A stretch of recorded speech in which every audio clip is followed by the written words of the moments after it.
dito talaga sa February, nakita natin na mayroon na tayong na pick up na dagdag sa empleyo dahil nga sa political organization, siguro yung mga ini-employ ng political organization, which is about 41,000. So tama ka, directly mayroon tayong nakikita, and yes, most probably this will continue until May. Election period na, kaya't sa pinakahuling labor force survey ng Philippine Statistics Authority nitong Pebrero 2025, lumabas ang pagdami ng mga trabahong konektado sa eleksyon. Ayon kay PSA Undersecretary Claire Dennis Mapa, inaasahan ang pagdami ng mga trabahong may kaugnayan sa halalan mula Pebrero hanggang Mayo.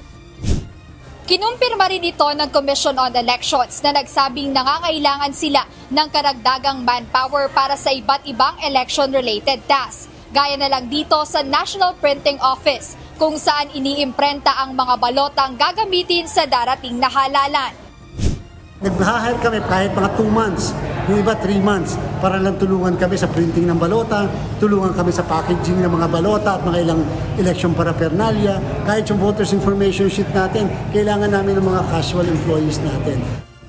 Sa ikatlong pagkakataon, si Amilu Bagalaksa ay magtatrabaho bilang election job casual.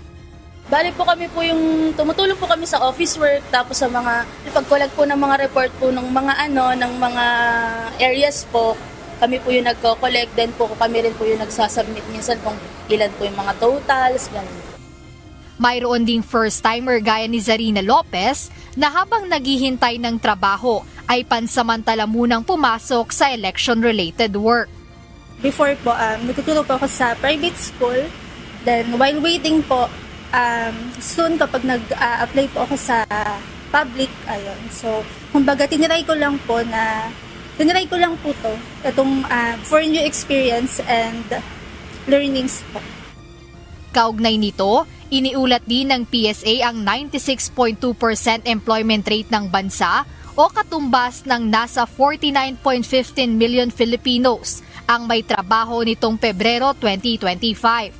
Mas mataas ito kumpara sa naitalang 95.7% noong Enero 2025. Kaya naman tiniyak ng Malacanang na ipagpapatuloy ng pamahalaan ang mga programa para sa paglikha ng trabaho upang mas dumami ang Pinoy na magkaroon ng kita at mas mabawasan ang kahirapan sa bansa. Itutuloy-tuloy po natin yan dahil meron naman din po tayong programa para sa mga hiring ng mga employees ng ating mga kababayan. Especially, meron pong programa para doon sa mga 4-piece beneficiaries na makakuha ng on-the-spot hiring. Jed Neresina, UNTV News and Rescue. Diyos ang aming sandigan, serbisyo publiko ang aming pinahahalagahan.